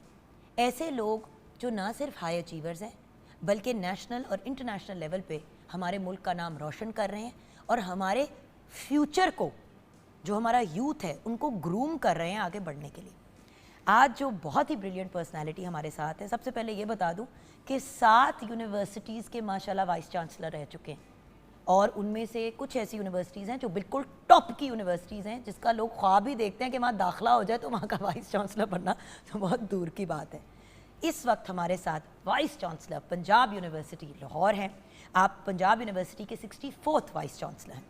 टीचिंग और रिसर्च में माशाल्लाह 19 से ज़्यादा कौमी अवार्ड्स हासिल कर चुके हैं। इसके साथ आपको बेस्ट यूनिवर्सिटी टीचर अवार्ड मिला, गवर्नमेंट की जानिब से माशाल्लाह तमगा इम्तियाज़ से भी नवाजा गया, एंड देन सितारा इम्तियाज़ से भी। प्रोफेसर डॉक्टर मोहम्मद अली हमारे साथ हैं। अस्सलाम वालेकुम डॉक्टर। जी वालेकुम सलाम। डॉक्टर साहब, मैंने तो आपसे बात कुछ और करनी है, लेकिन जब आप जैसे लोग प्रोग्राम पे आते हैं तो इट्स नॉट पॉसिबल कि मैं आपसे आपकी जर्नी की बात ना करूं। तो सबसे पहले तो मुझे ये बताएं कि ये तालीम का सफ़र हम सबका शुरू होता है जब छोटे होते हैं, लेकिन ये तालीम का सफ़र आपकी ज़िंदगी का मिशन कैसे बन गया? बहुत शुक्रिया जुगन, आप ने मुझे बुलाया। मेरा ताल्लुक़ झंग के गांव से है और मैं ज़ाहिर है उसी रूरल सेटिंग में बड़ा हुआ। पढ़ने के लिए ज़ाहिर है हम देहाती लोग शहरों में आ जाते हैं, और मैं समर में हमेशा गांव जाता था, और वहाँ ज़ाहिर है प्राइमरी स्कूल, फिर वहाँ हमारे गांव में मिडिल स्कूल बन गया, और अभी तक भी हाई स्कूल वहाँ नहीं बना। वो बच्चे थोड़ा सा दूर जाते हैं हाई स्कूल के लिए, तो मैं उनसे मुतासिर होता था। फिर मेरी यंग एज में मुझे तकरीरें करने का भी बड़ा शौक़ था। So from a rural background, father being a farmer, और वहाँ उस गांव में ज़ाहिर है कि आप रहते हैं, लोगों को देखते हैं, पढ़ते हैं, पढ़ते हुए देखते हैं। आप प्राइमरी स्कूल को विजिट करते थे। लेकिन सर उस गांव से बहुत बड़े बड़े लोग निकले। मैंने उस गांव नोटिस किया से उस गांव की कुछ एजुकेशन का सिस्टम कुछ, मुझे तो लगता है कि कुछ स्पेशल था। वो तो कुछ मिट्टी ज़्यादा जरखेज होती है। नहीं, असल में इशू ये था कि हमारा जो गांव है उसके इर्द गिर्द जो हमारे और रिश्तेदार हैं वो उनकी लैंड होल्डिंग बहुत ज़्यादा थी, सैकड़ों मुरब्बों। अच्छा, माशाल्लाह। अच्छा, हमारी लैंड होल्डिंग भी बहुत बड़ी थी लेकिन उनके बराबर नहीं थी। सो हमारे आबाओ अजदाद ने फैसला ये किया कि हमें अपने बच्चों पे, लड़कों पे और लड़कियों को, आपको हैरानी होगी कि हमारे वहाँ से, हमारी फैमिली से, हम ज़ाहिर है कि एक रिलीजियस फैमिली से ताल्लुक़ है हमारा, तो हमारी ख़वातीन भी उस एज की ख़वातीन भी बाहर पढ़ने गई। और हमारे जो लोग थे, मेरे से एक जनरेशन पहले के लोग जो हैं वो भी मुल्क से बाहर पढ़ने के लिए गए। तो मेरी जनरेशन तो ऑलमोस्ट सारी ही गई। लेकिन मैं आपको ये बताऊं, तालीम से हमारा और हमारे शायद आबाओ अजदाद ने ये देख लिया था कि आगे बढ़ने का सिर्फ अपने लिए नहीं, मुल्क व कौम के लिए भी जो रास्ता है वो तालीम का है। हमारे ही गांव से एक डॉक्टर PMDC के प्रेसिडेंट भी रहे और बहुत बड़े बड़े नाम जी। तो लेकिन वो हमारा तालीम की तरह अभी भी हमारे उस गांव में इस वक्त तकरीबन 200 के करीब सिविल सर्वेंट हैं जिन्होंने CSS किया हुआ है और 22वें ग्रेड में। अच्छा, और हम सारे अब अपनी यंग वहाँ जो लोग हैं, जो मेरी वालदा ने 5 जो बच्चे थे उनको पाला और वो सारे बड़ी टॉप पोजीशंस पे गए, PhD की, आर्मी में गए, उसके बाद डॉक्टर, बड़ी बड़ी पोस्ट पे। अच्छा सर, ये तो बेसिकली तो आप बात कर रहे हैं तालीम में इन्वेस्टमेंट की। जी, इन्वेस्टमेंट तो आप लोगों के पास अल्हम्दुलिल्लाह ख़ानदानों की तरफ से थी, लेकिन तालीम में इन्वेस्टमेंट की गई। मसला ये है कि जब लोगों के पास पैसा या चीज़ें ज़्यादा होती हैं तो सबसे पहले उनकी इन्वेस्टमेंट जो है वो तालीम पे नहीं होती। हाँ, बड़े स्कूलों में बच्चों को ज़रूर पढ़ा लेते हैं कि हम कह सकें हमारा बच्चा फ़लाँ स्कूल में पढ़ रहा है, लेकिन तालीम पे फोकस नहीं रहता कि इन्हें तो साढ़े नाल ही काम करना है। थोड़ा सा इस मैंटेलिटी के बारे में बात करेंगे, क्योंकि अनफॉर्चुनेटली जिधर लैंड होल्डिंग ज़्यादा होती हैं वहाँ पे यही होता है कि जितना पढ़ लेंदा पढ़ ले, नंबर आ रहे हैं आए, नहीं आते ना आए, इन्हें तो यही काम करना है। ज़रा ये एक बात देखिए, जो मैं आपको एक और एस्पेक्ट से ये बात बताऊं। जी सर। हमारे मुल्क की कामयाबी का भी एक ही ज़रिया है। जो मैंने आपको अपनी स्टोरी बताई, इसकी वजह ये थी कि हम लोग पढ़ गए, हमने तरक्की की, हम अपने प्रोफेशन में आ गए और हमने अपनी लाइफ को और प्रॉपर्टीज़ को, अपनी औलादों को बहुत बेहतर जगह पे, और जो बड़ी लैंड होल्डिंग वाले लोग थे उनके बच्चे गए, इचसन चले गए, लेकिन उन्होंने ज़मीन बेची तो वो नीचे आए। तो हमारे मुल्क का भी जो रास्ता है, देखें आजकल टेक्नोलॉजी की बात होती है, technology yes, it is a big yes, लेकिन तालीम और टेक्नोलॉजी को हमें जोड़ना पड़ेगा मुल्क के लिए भी। और अगर आपकी यूथ ने आगे चलना है, पॉजिटिविटी लानी है, तो सबसे इम्पॉर्टेंट, ये मैं बैकग्राउंड भी आपको ये बताया कि ये वो कहानी है जिसको हम रेप्लिकेट कर सकते हैं अपने मुल्क के लिए और मुल्क के लोगों के लिए, कि उनको हम इस तरफ लाएं कि आप तालीम हासिल करें, आप टेक्नोलॉजिकली भी एडवांस हों और आप पॉजिटिव हों, तो यू कैन डू एनीथिंग। और हमारे मुल्क में आपको पता है कि किसी चीज़ की कमी तो नहीं है, सिर्फ सेंस ऑफ डायरेक्शन की कमी है। बट वही चीज़ है ना कि सर लोगों को इन्वेस्टमेंट लगती हैं एसेट्स, गाड़ी, बंगला, जेवर, दिखावा। मसला ये है कि उस दिखावे की टो में एजुकेशन में, अब आपको पता है एक बहुत बड़ी एक ये मुहिम चली हुई है पूरी दुनिया में कि डिग्री ज़रूरी नहीं है। मुझे इसके बारे में बताएं, आपका ओपिनियन की। मैं बिल्कुल इसके हक में हूँ। मैं आपको बिल्कुल, मैं डिग्री नहीं ज़रूरी, नहीं डिग्री लें। मेरा हार्ट नहीं और मेरी हार्ट अटैक हो गया। मैं हुनर, मैंने आपको पहले भी ये कहा कि मैं हुनर के हक पे हूँ, लेकिन डिग्री, इल्म, देखें इल्म से आपको पता लगता है मीनिंग ऑफ लाइफ का, कि आप दुनिया में क्यों आए।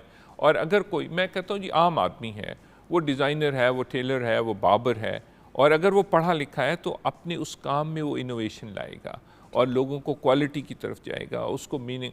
अच्छा, जो नहीं पढ़ा लिखा, आप सिर्फ टेक्नोलॉजी की बात करें, उसके जहन में सिर्फ एक बात है कि पैसा।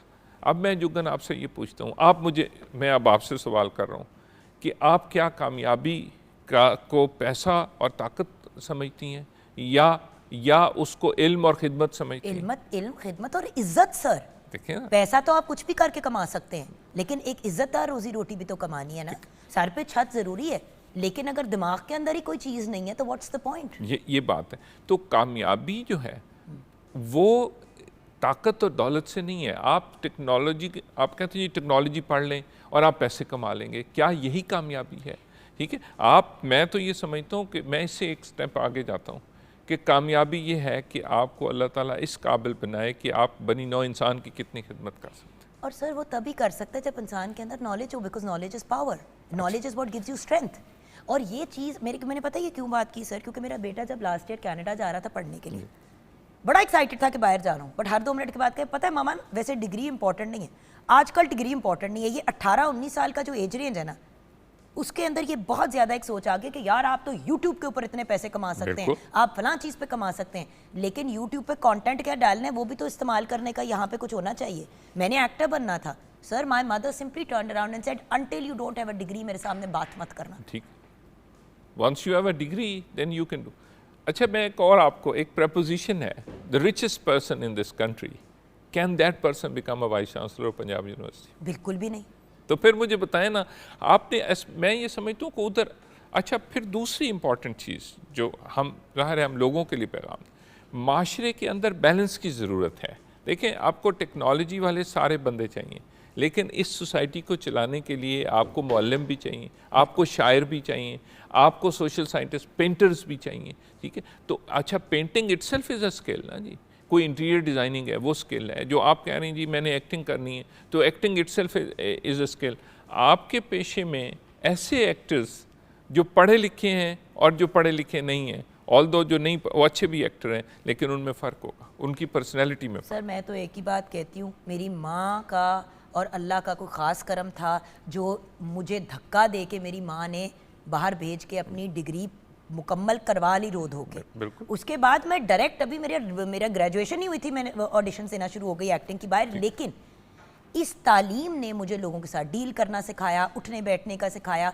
और मैं, अगर मेरे ही साथ का कोई आर्टिस्ट 10 रुपये चार्ज करता था, मैं 20 करती थी। मैं कहती थी भाई मैं बाहर से पढ़ के आई हूँ, मैंने एक इन्वेस्टमेंट किया अपने अंदर, दे सकते हैं दे, नहीं देने ना दे। और डिमांड भी पर्सनैलिटी के अंदर जो कॉन्फिडेंस है, और मैंने जो सबसे इम्पॉर्टेंट चीज़ है ना, वो ये है कि आप इस दुनिया में आपका रोल क्या है, अपने प्रोफेशन के अलावा वो आप अपने लिए कर रहे हैं। जाहिर है आप अपने बच्चों के लिए कर रही हैं, अपने लिए कर रही हैं, अपनी सेटिस्फेक्शन के लिए कर रही हैं, अपना घर, अपनी लाइफस्टाइल, लेकिन क्या आप समझती नहीं है कि इसके अलावा भी you have a larger responsibility for your loved ones, for the people who are around you and larger, पूरे मुल्क के लोगों के लिए आप। तो सर यही तो बात है, हम ये नहीं अंडरस्टैंड करते कि हम अपने यूथ को बार बार ये नैरेटिव दे रहे हैं कि गवर्नमेंट कुछ नहीं करती, ये कोई नहीं कर रहा, वो नहीं कोई नहीं कर रहा। आपने नोटिस किया कि जो नैरेटिव हमारे यूथ के आजकल दिमाग में चल रहा है वो बड़ा एक नेगेटिव नैरेटिव है। उनको लगता है कि वो विक्टिम है दुनिया के। आप, ये विक्टिम सिंड्रोम बहुत ज़्यादा कॉमन हो गया यंग लोगों में, बिकॉज हम घरों में भी बैठ के ये बात करते हैं हमारे लिए ये नहीं कोई कर रहा, वो नहीं कर रहा। अभी हम थोड़ी देर पहले ये बात कर रहे थे कि अगर अपनी ब्रीदिंग, अपने सांस, ये दमा का जो आज आलमी दिन मनाया जा रहा है, इन सब चीज़ों से बचना है तो हर बंदा अपना, अवाम भी तो हिस्सा डाले। कॉर्पोरेट सेक्टर अपनी जगह, फार्मास्यूटिकल कंपनीज अपनी जगह, गवर्नमेंट अपनी जगह, हमने भी तो हिस्सा डालना है। तो नैरेटिव के पॉइंट ऑफ व्यू से नैरेटिव बिल्डिंग सर क्या होती है, इसका असल मतलब क्या होता है, और इसका असर हमारे नौजवानों के दिमाग पे क्या होता है? देखें, एक चीज़ तो हमें करनी है हमारी जनरेशन और हमारे से आने, कि ये मुल्क हमारा है और इसकी जो पॉजिटिव चीज़ें हैं, और हम, आप भी, मैं भी, हम सारे बाहर पढ़ने गए, तवील अरसा हमने बाहर गुजारा। जो चीज़ें पाकिस्तान में हैं, सबसे पहले जो आपकी रिस्पेक्ट है, जो सेंस ऑफ ओनरशिप है। मिसाल के तौर पे मुझे कभी भी कोई कहे तो मैं, I would be proud Pakistani, और मैं पाकिस्तानी पासपोर्ट अपने साथ रखता, क्योंकि हम इस मुल्क में पैदा हुए, यही हमारी शनाख्त है। आप अपनी जेनेटिक्स तो नहीं बदल सकते ना, इसी मिट्टी से निकले इसी मिट्टी में जाना। अच्छा, फिर मैं, I am proud of my father, you are proud of your father, father, तो I am proud of my country as well, as much as I am proud of my father. वो भी मेरी जेनेटिक्स है, क्योंकि वो मेरा बाप है, ये वो मिट्टी है जिसके खमीर से मैं पैदा हूँ। अच्छा, फिर अगर इसमें कोई चीज़ें, वो दुनिया के हर मुल्क में हैं, ख़राबी है तो हमने ठीक करनी है। ये जो लोग समझते हैं ना कि बाहर दरख्तों पे पैसे उगते हैं, बाहर जाके हम और जॉब करते हैं, मेहनत करते हैं, तो हम यहाँ क्यों नहीं कर सकते? अपॉर्चुनिटीज़ हमारे पास हैं। और मैं थोड़ा सा टेक्निकल बात भी आपसे ये करूँगा कि इकबाल ने जावेद इकबाल को ख़त लिखा था, नज़म लिख, जब वो बाहर पढ़ने, जैसे आपका बेटा पढ़ने, जैसे मेरी बेटी पढ़ने, तो उन्होंने अच्छा उस नज़म में उन्होंने पूरा आपको कोड, दयार इश्क में अपना मकाम पैदा कर, हाँ। नया ज़माना नई सुबह शाम। तो देखें वो खुद ये अपने बेटे को कह रहे हैं कि तुम जो है अपना ज़माना पैदा करो ना, उठाना शीशा गराने फरंग के ऐसा, उधर मत देख, सिफाल हिंद से मीना जाम पैदा कर, मेरा तरीक अमीरी नहीं फ़कीरी है, खुदी न बेच गरीबी में नाम पैदा। तो आप ये देखें, ये पूरा कोड ऑफ कंडक्ट कि वो जो उठाना शीशा गराने फरंग, उधर मत देख के वो कर रहे हैं, टेक्नोलॉजी IT कर रहे हैं, खुद करना। तू जो अगर वो कर सकते हैं IT, तो तू भी कर सकता है। अगर वो साइंस से टेक्नोलॉजी कर सकते हैं तो तू भी कर सकता है। इल्म तेरी मिरास है सर, क्योंकि हमारे यहाँ लाइन ये होती है, उधर देखो ये हो रहा है, हम देखो रह गए। हाँ। हम रह इसलिए गए क्योंकि हमने अपने आप को रहने दिया, किसी ने बाहर से आके तो नहीं हमारे हाथ पांव बांधे। Ultimately taking responsibility, viewers, accountability बड़ी ज़रूरी चीज़ है। ये वो वाली बात है कि अगर आप गुजर रहे हैं और आपकी वजह से किसी को कोई तकलीफ हो जाती है, कोई ठोकर लग जाती है, तो आपका फ़र्ज़ बनता है कि आप सॉरी कहें। इसलिए नहीं क्योंकि वो बंदा सॉरी का मोहताज है, इसलिए क्योंकि आप जब उसको सॉरी कहते हैं तो वो समझ जाता है कि आपने उस चीज़ को एक्नॉलेज किया कि मेरे से गलती हुई है, और आपने अपनी ज़ात को भी बताया कि मैंने ये चीज़ गलत की है, ये फिर नहीं करनी। हम ये करते ही नहीं है। खैर, इस पे मज़ीद सर बात करेंगे। ब्रेक की तरफ जाना है। ब्रेक में जाने से पहले किचन में जल्दी से नज़र डाल लेते हैं। यस, शेफ़ आमना इलियास, आप भी जो एक काम करती हैं, being a chef it's a skill, but ये भी तालीम के बगैर, डिग्री के बगैर आप अपने नाम के साथ शेफ़ नहीं लगा सकती। बिल्कुल सही। जी, चिकन ब्रेड रेडी हो गई है आपके सामने, हमने सारी असेंबलिंग की थी, अभी दोनों निकल के आ गई हैं, आप देख सकते हैं।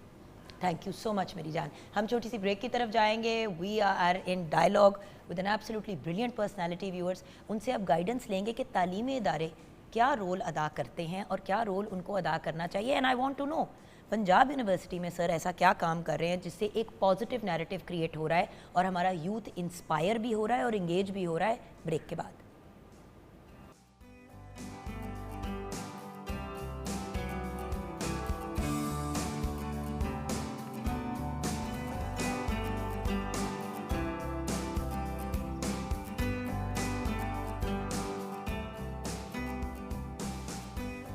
Welcome back from the break. Viewers, हमारे साथ एक बहुत ही brilliant personality professor doctor Mohammad Ali रह चुके हैं, माशाल्लाह 7 यूनिवर्सिटीज़ के vice chancellor. Currently he is the vice chancellor of Punjab university Lahore.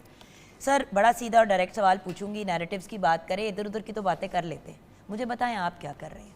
देखें, ये बड़ा इंपॉर्टेंट सवाल है। ये पाकिस्तान की सबसे पुरानी, तकरीबन 150 साल पुरानी यूनिवर्सिटी है, सबसे बड़ी है। इसके पास जो एसेट्स हैं, इसके पास 60,000 स्टूडेंट्स हैं, 6 कैंपस लाहौर में हैं, 3 बाहर हैं। तो हमारी बड़ी इंपॉर्टेंट रिस्पॉन्सिबिलिटी है स्टूडेंट्स के अंदर, जो हम पहली बात कर रहे थे कि पॉजिटिविटी, कैरेक्टर बिल्डिंग, पैट्रियटिज्म, क्योंकि सिर्फ गिविंग बैक, CSR एक्टिविटीज। और मैं ये नहीं समझता, देखें ग्रेजुएट जो है सिर्फ फिज़िक्स में MSc करके मैं उसके अंदर 4 क्वालिटीज़ होनी चाहिए। एक सब्जेक्ट का वो एक्सपर्ट हो, वो खानदा हो, वो नॉलेजेबल स्किल्ड हो, लेकिन ऑन टॉप ऑफ इट वो बेहतरीन इंसान हो, ठीक है, ग्लोबली अवेयर हो, और फिर एनवायरमेंटली रिस्पॉन्सिबल हो, उसको अपने इर्द गिर्द का पता हो, अपने वतन का पता हो, दुनिया में क्या हो रहा है, और वो मुस्बत शहरी बन ये नहीं कि यूनिवर्सिटी में आए और आने के बाद बहुत मासूम बच्चा है, 4 साल बाद जब पढ़ के निकले तो हम उसको एक अदरवाइज़ कोई नेगेटिव इंसान बना। तो मेरा फोकस ये है कि हम उसके एक सब्जेक्ट में एक्सपर्ट या knowledgeable skill plug in ready बाहर जाए तो उसको जॉब में, जैसे मैथ्स कॉम का स्टूडेंट है तो वो उसको हम आपके यहाँ PTV में जो ज़्यादातर लोग आपके इस प्रोग्राम को भी सारे पंजाब यूनिवर्सिटी के स्टूडेंट्स हैं, वहाँ से पढ़े हैं, वहाँ से सीख के आते हैं। लेकिन आपने देखना ये है कि ये जो लोग आपके साथ काम कर रहे हैं, ये पंजाब यूनिवर्सिटी से पढ़ के आए हैं, तो इनके मैनर्स क्या हैं, इनकी पॉजिटिविटी क्या है, ये मुल्क को किस आँख से देखते हैं ये लोगों को। तो मेरे ख़्याल में जो उनकी आउट ऑफ क्लास लर्निंग है, जो उनकी कैरेक्टर बिल्डिंग है वो इम्पॉर्टेंट है, उसको हम स्पोर्ट्स से कर सकते हैं, उसको हम को करिकुलर एक्टिविटीज़। सर मैं अभी आपको यही कहने लगी थी कि आपके मैथ्स कॉम के जो स्टूडेंट्स हैं, मैं आपको ऑन एयर ये इनविटेशन देती हूँ कि प्लीज़ उनको हमारे साथ भेजें। अब आगे समर हॉलीडेज़ आ रही हैं और अगर वो बच्चे ब्रेक पे हैं या उनके पास टाइम है तो please send them to us. हम अपनी टीम में हमेशा इंटर्न्स रखते हैं, स्पेशली हॉलीडेज़ में, ताकि बच्चे भी पॉजिटिव एक्टिविटी में एंगेज हो। और लेटर भी देता है पीटीवी इंटर्नशिप जी। हमारे जो और रह चुके हमारे पास मीडिया का स्कूल है उसमें 5 डिपार्टमेंट्स हैं, उसमें फिल्म भी है, उसमें सोशल मीडिया भी है, डिजिटल मीडिया भी है। और अभी मेरे साथ एक प्रोफेसर साहब आए हुए हैं, वो आपके जो प्रोड्यूसर्स हैं या वो सारे वो उनके शागिर्द हैं, तो मैं अभी आपका मैसेज उनको दे दूंगा इसमें। और हम चाहेंगे और आपको बड़ी खुशी होगी, बल्कि किसी वक्त हम आपको भी बुलाएंगे। देखें ये बड़ा इम्पोर्टेंट है। I'd love to come. कि आप you speak to as a professor of practice. मैं बहुत सारे लोगों को वहाँ बुलाता हूँ और जो भी अपने अपने प्रोफेशन में बहुत एक्सेल करते हैं, क्योंकि ये जो आप लोगों का नॉलेज शेयरिंग है ना, ये जो आप काम कर रहे हैं, फिजिकल एक्सपीरियंस मुख्तलिफ वो है, लेकिन जो आप सर्विस देखें, आप टॉप के जज हैं, आप टॉप के वकील हैं, आप पेंटर हैं, आर्टिस्ट हैं, तो जब आप उन बच्चों के साथ जाके बात करते हैं ना, तो ये आप भी बहुत बड़ी अपनी जिम्मेदारी अदा कर रहे हैं कि आप उनको अपनी जर्नी बताते हैं। लेकिन सर अच्छा इंसान बनने पे अब तो माएँ भी जब दुआ करती है कि या अल्लाह ताला मेरा बच्चा पढ़ जाए और अमीर इंसान बने। I remember when we were younger, मैं भी जब बच्चों के लिए दुआ करती हूँ तो एक ही दुआ करती हूँ कि या अल्लाह ताला मेरे बच्चों को ज़िंदगी दे, सेहत दे, उनको अच्छा इंसान बना दे। अच्छा इंसान बन जाएंगे तो बाकी तो सब कुछ सर हो ही जाएगा। वो आ जाएंगी ना, वो तो दिस विल कम अलोंग। और अगर उसके पास बहुत पैसा है, पैसा तो आपको पता है और लोगों के पास भी बहुत है, वो जो माफिया के लोग हैं उनके पास भी बहुत पैसा हो सकता है। तो मैं ये समझता हूँ कि अच्छा इंसान बनना, कामयाब इंसान बनना। और हम यूनिवर्सिटीज़ में देखें सर आप प्रोग्राम्स क्या कर रहे हैं, जैसे कि अगर पंजाब यूनिवर्सिटी की बात करें तो नैरेटिव बिल्डिंग के पॉइंट ऑफ व्यू से कोई प्रोग्राम्स, कोई ऐसी चीज़ें हैं जिसमें स्टूडेंट इन्वॉल्व हो? देखिए हम बहुत ज़्यादा फोकस, ज़ाहिर है, एक तो हम इंडस्ट्री में अपने स्टूडेंट्स को, वो इंडस्ट्री सिर्फ मैन्युफैक्चरिंग इंडस्ट्री नहीं, जैसे आपने कहा कि हमारी वो मीडिया में आए, जो मीडिया के स्टूडेंट्स हैं, जो इंजीनियरिंग के स्टूडेंट्स हैं, वो इंजीनियरिंग की जितनी भी फैक्ट्रीज़ हैं उसमें जाएं, फार्मेसी वाले। तो हम बहुत ही ज़्यादा स्टूडेंट्स का जो इंटरेक्शन है विद द इंडस्ट्री कर रहे हैं।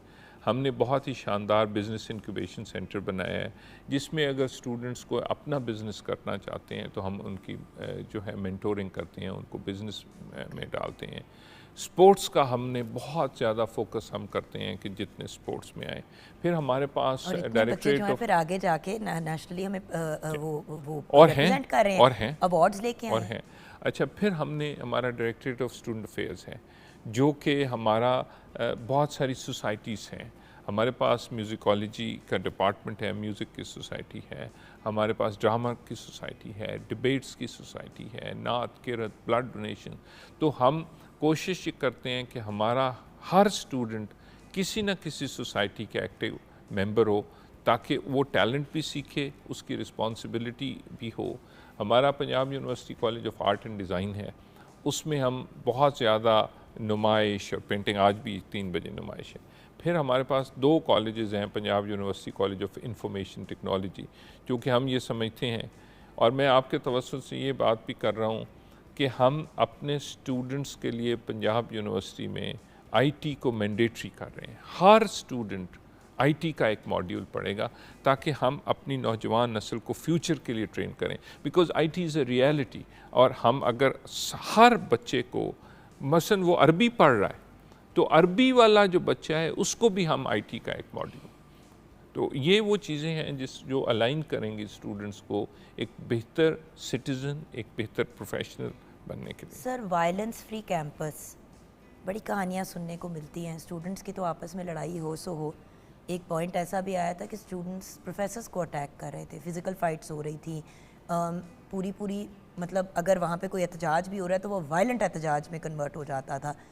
वायलेंस फ्री कैंपस कैसे बनाया जा सकता है, क्योंकि पंजाब यूनिवर्सिटी में ऐसी कहानियाँ कम ही सुनने को मिलती हैं, दूसरे कॉलेजेस यूनिवर्सिटीज़ में काफ़ी ज़्यादा कॉमन हो जाता है। देखिए ये फंडामेंटल तो कॉलेज यूनिवर्सिटीज़ की रेपुटेशन होती है कि उधर नहीं भेजना, मुंडा जो है गुंडा बन जाएगा।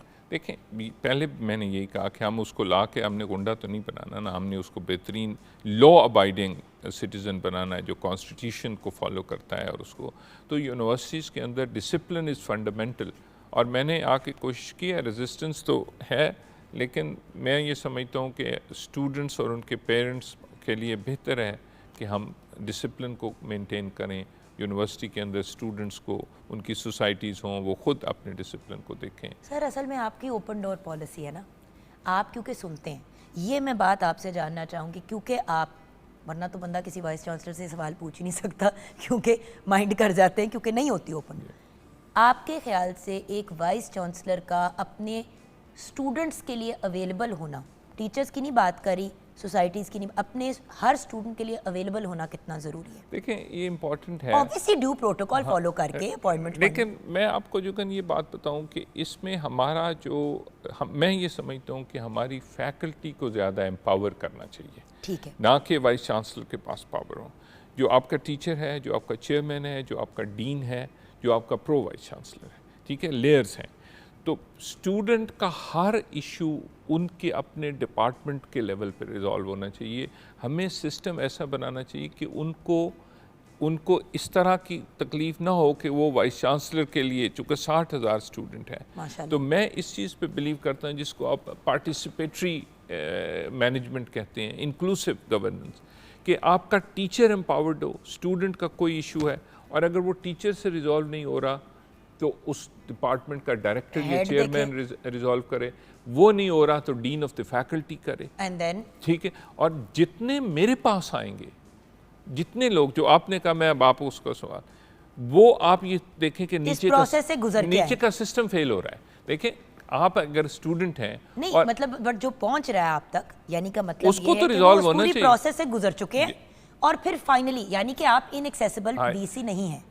नहीं, ये नहीं हो सकता। लेकिन बात यह है कि अगर उसको मेरे तक आने की जरूरत पड़ती है ना, तो मेरा सिस्टम काम नहीं कर गया। बिल्कुल समझ आ, इसलिए उसको ऐसे प्रॉब्लम, उसको हॉस्टल का प्रॉब्लम है, हॉस्टल में वार्डन मौजूद है, चेयरमैन हॉल काउंसिल मौजूद है, वो फौरी तौर पे उसको रिजॉल्व। मैं इसी में एक और चीज़ ऐड करना चाहूँगी सर, बीइंग अ वुमन, अक्सर जब मैं लोगों को कहती हूँ कि भाई अपनी बेटी को भेजो ना पंजाब यूनिवर्सिटी, तो वो कहते हैं नहीं हमने कोएड यूनिवर्सिटी में नहीं भेजना। एक तो कोएड की वैल्यू एक्सप्लेन कर दें हमें, और उसके साथ अगर खुदा न खास्ता कभी पंजाब यूनिवर्सिटी में कोई इशू होता है बच्ची से रिलेटेड, या इवन कोई लड़का हरास होता है या कुछ तरह के, तो उसमें आपने किस किस्म का सिस्टम रखा है? क्योंकि आजकल पेरेंट्स का सबसे बड़ा कंसर्न ये होता है कि हमारे बच्चे कितने महफूज होंगे, और अल्लाह ना करे कोई इशू हो तो कोई देखने वाला है, तो थोड़ा ये भी बड़ा स्ट्रॉन्ग ज़ीरो टॉलरेंस है। हमारी पूरी यूनिवर्सिटी के अंदर हरासमेंट कमेटीज़ हैं और हमने पूरे नंबर डिस्प्ले किए हुए हैं, काउंसलिंग भी है, हरासमेंट की कमेटीज़ भी हैं, मेडिकल का भी हम ख्याल रखते हैं।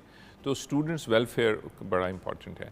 और मैं बिल्कुल आपके तवज्जुह से कि जी आपकी बेटियां पंजाब यूनिवर्सिटी में महफूज हैं, हम सारे, मसलन जो आपकी बेटी पंजाब यूनिवर्सिटी में पढ़ रही है वो मेरी कोएड में पढ़ी हुई है, मेरी बेटी नहीं, वो मेरी बेटी है। मैं आपके तवज्जुह से ये कह रहा हूँ कि मैं I treat the students as my own daughters, वो मेरी बेटियाँ हैं, और जब आप यूनिवर्सिटी में उनको भेजते हैं तो ये मेरी जिम्मेदारी है।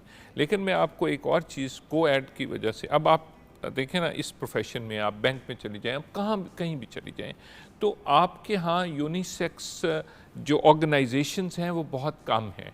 इसलिए जितने भी बच्चियाँ हैं वो पढ़ने के बाद जहाँ भी काम करेंगी, बिजनेस करेंगी, काम करेंगी, किसी वो उसमें मिक्स जेंडर होगा।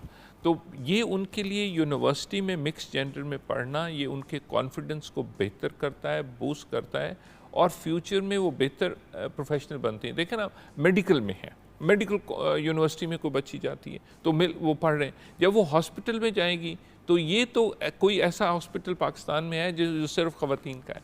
तो आई थिंक मैं ये समझता हूँ कि आप एतमाद करें अपने बच्चियों के साथ उनके, और सबसे सक्सेस ये है कि parents have to be the friends of their daughters, और ख़ास तौर पे वालिद। तो जब वो अपने प्रॉब्लम्स आपसे शेयर कर सकती हैं तो यूनिवर्सिटीज़ को, एजुकेशन की यूनिवर्सिटीज़ में भेजना प्रोफेशनली मेरे ख्याल में उनके लिए बेहतर है, और हम पूरी तरह से हमने सिस्टम डेवलप किया हुआ है जहाँ पे हम उनका ख्याल रखें। सर नेक्स्ट चीज़, क्योंकि अब मैं थोड़ी सी इन्फॉर्मेशन जल्दी अपने व्यूअर्स को प्रोवाइड करना चाहती हूँ। महंगाई के दौर में आपको पता है कि ट्राइंग टू हैंडल यूनिवर्सिटी की फ़ीसें बड़ा मुश्किल हो जाता है। बच्चा बड़ा टैलेंटेड होता है, अच्छी उसकी नंबर भी आए हुए होते हैं और फिर भी बच्चा नहीं जा पाता यूनिवर्सिटी। तो पंजाब यूनिवर्सिटी में स्कॉलरशिप के पॉइंट ऑफ व्यू से क्या सिस्टम्स हैं, और उसके साथ साथ जैसे कि वज़ीर आला पंजाब मोहतरमा मरीम नवाज़ साहिबा का होनहार स्कॉलरशिप प्रोग्राम है, तो कुछ इससे रिलेटेड भी हमें गाइडेंस देंगे? बहुत ज़्यादा सक्सेसफुल ये दोनों प्रोग्राम अभी हमने लॉन्च किए। होनहार में सबसे बड़ी बेनिफिशरी पंजाब यूनिवर्सिटी है और हमारे कम से कम कोई 7,000 बच्चों को होनहार का स्कॉलरशिप। 7,000? 7,000 यानी कि 60,000 स्टूडेंट्स हैं, 60,000 में से 7,000 वो होनहार। और माशाल्लाह। हमें अब पहले इसमें फेज़ में अभी पहली नंबर है। फेज़ में बहुत बड़ा नंबर 5,000 लैपटॉप मिले जिनकी मालियत तकरीबन 1 अरब रुपए बनती है। क्योंकि ये लैपटॉप्स हमने ऑन एयर दिखाई भी थे सर, जी, ये अभी मिले हैं, बड़े last high week। And laptops हैं ये। कोर i5 बेस्ट लेटेस्ट वो। अच्छा, और मैं ये कह रहा हूँ कि 1 अरब रुपए के सिर्फ हमें लैपटॉप हमारे स्टूडेंट्स को मिले, अरबों रुपए के स्कॉलरशिप मिले हैं होनहार। इसके अलावा गवर्नमेंट ऑफ पंजाब स्कॉलरशिप देती है, HEC स्कॉलरशिप देती है, यूनिवर्सिटी स्कॉलरशिप देती है। तो रफली speaking 40% of our total students which comes to around 20,000 students। और सर फिर जो बाहर भी बच्चे पढ़ना चाहते हैं आप लोग तो उनको भी फैसिलिटेट करते उनको हैं भी कर रहे कि हैं। अगर यहाँ डिग्री कर ली, अब अगली डिग्री के लिए जाना है तो आप लोग तो उधर भी फैसिलिटेट करते हैं। जी, पूरी तरह से till their completion of their degrees. तो और हमारी पंजाब यूनिवर्सिटी तो आपको पता है it provides the cheapest education in the entire country. हमारी फीस सबसे कम है और कोई एक अच्छा, फिर हमने इसके अलावा भी यूनिवर्सिटी के अपने स्कॉलरशिप्स हैं, हमारे यहाँ बहुत ज़्यादा डोनर्स हैं जो स्कॉलरशिप देते हैं। तो कोई भी ऐसा स्टूडेंट नहीं होता जिसको ज़रूरत हो और हम उसकी मदद नहीं करें। तो सर फाइनली पेरेंट्स को क्या कहना चाहेंगे? हम नैरेटिव की बात करें, सीधी बात है, नैरेटिव तो घर पे भी एक बहुत बड़ा रोल होता है माँ बाप का। तो being a father, being an educator and being a vice chancellor of the biggest, अगर मैं कहूँ तो गलत बात तो नहीं, द बिगेस्ट यूनिवर्सिटी इन पाकिस्तान माशाल्लाह, तो क्या कहेंगे आप हमारे पेरेंट्स को पैगाम दें? सबसे इम्पॉर्टेंट जो बात है ना वो ग्रेटिट्यूड है, तशक्कुर है। और सबसे इम्पॉर्टेंट सूरत फातिहा और पहली आयत अल्हम्दुलिल्लाह। पेरेंट्स अगर ग्रेटिट्यूड है, तशक्कुर है, बच्चों के सामने पॉजिटिव रहते हैं। देखें ज़िंदगी जब तक है ना स्ट्रगल है, जब तक आप कोई अमीर से अमीर भी और गरीब से गरीब, तो अगर आप खुद ऐसे इंसान हैं जो ग्रेटिट्यूड पे बिलीव करें, जो अल्लाह ने आपको दिया है उसका आप तशक्कुर करें, आप don't compare your self with the others, और यही आप ट्रांसफ़र करें अमंग योर यंगर जनरेशन, अपनी औलाद में, कि आपको अल्लाह ताला ने सेहतमंद बनाया, आपके माँ बाप हैं, आप किस तरह दिखते हैं, और आपका मुल्क है, आपकी फैमिली है, और आप अपना उसी से दियार इश्क से अपना मकाम पैदा कर। तो मैं ये समझता हूँ कि मैं पेरेंट्स से भी यही कहूँगा कि आप ख़ुद अल्लाह ताला का शुक्र अदा करें, अपने बच्चों को ऐसा बनाएं जो ग्रेटिट्यूड, ये नेगेटिविटी ये नहीं है, ये नहीं है, ये नहीं है, इससे निकलें, और उनको ये बताएं कि आप you are second to none, you can do whatever you like in your life. तो बच्चे इंशाल्लाह आपकी उस चीज़ से रिस्पॉन्ड करेंगे, और हमें अपने मुल्क के ऊपर बिलीव करना चाहिए, और हमें इस मुल्क की खिदमत और इसकी बेहतरी के लिए सोचना चाहिए, और बच्चों से दोस्ती करें। बच्चों से, यही तो बात है एंड में डॉक्टर साहब, वही वाली बात है ना कि जब आप अपने बच्चों, एक वक्त था व्यूअर्स जब एक सिंपल सी बात होती थी, बाप एक नज़र उठाता था, माँ नज़र उठाती थी, बच्चे का वहीं पे सांस रुक जाता था, चुप हो जाता था, वो ज़माना फ़र्क था। मैं भी उसी जनरेशन से हूँ जहाँ पे मामा की ऐसे नज़र आती थी और जान ही निकल जाती थी। लेकिन द वर्ल्ड हैज़ चेंज, आपने दुनिया के साथ चलना है। अगर आप उन्हीं पुराने तरीक़ों से अपने बच्चों को रेज़ करने की कोशिश करेंगे, सिंपल सी बात है, आप अपने बच्चों को खो देंगे। खोना सिर्फ फिज़िकल नहीं होता, एक इमोशनल कनेक्शन भी टूट जाता है बच्चे के साथ। वी वर वेरी लकी कि प्रोफेसर डॉक्टर मोहम्मद अली ने स्पेशली हमारे प्रोग्राम के लिए आज वक्त निकाला। डॉक्टर साहब, I know you are very busy, we are very very grateful. Honoured. और व्यूअर्स, आपको गाइडेंस भी मिली पंजाब यूनिवर्सिटी के अंदर, हमने आपको इंसाइट भी दी। अब आप चाहे दुनिया के किसी भी कोने में बैठे हुए, by the way internationally students भी आके पंजाब यूनिवर्सिटी में पढ़ते हैं। सो द फैक्ट इज़, आएँ, चेकआउट करें, कैंपस को देखें, कॉलेजेस मतलब जो टीचर्स हैं, फैसिलिटीज़, डिफरेंट डिपार्टमेंट, सारी चीज़ें जाके चेकआउट करें, अपनी तसल्ली करें। लेकिन याद रखें व्यूअर्स, तालीम हर इंसान का बुनियादी हक है, और अगर कोई एसेट या इन्वेस्टमेंट बनाना है अपने बच्चे के लिए तो उसको तालीम दे दें। वो जो कहते हैं ना अंग्रेज़ी में कि teach a man to fish, मछली पकड़ना सिखा दें, सारी ज़िंदगी मछली मांगनी नहीं पड़ेगी। अगर आप इंसान को मांग मांग के लेना सिखाएंगे तो वो इंसान कभी कहीं आगे बढ़ नहीं सकता। अपने बच्चों को इंडिपेंडेंट बनाएं, ख़ुद मुख्तार बनाएं, और उसका सबसे बेहतरीन और अमेजिंग टूल है तालीम। अपना ख्याल रखिएगा। खुदा हाफ़िज़।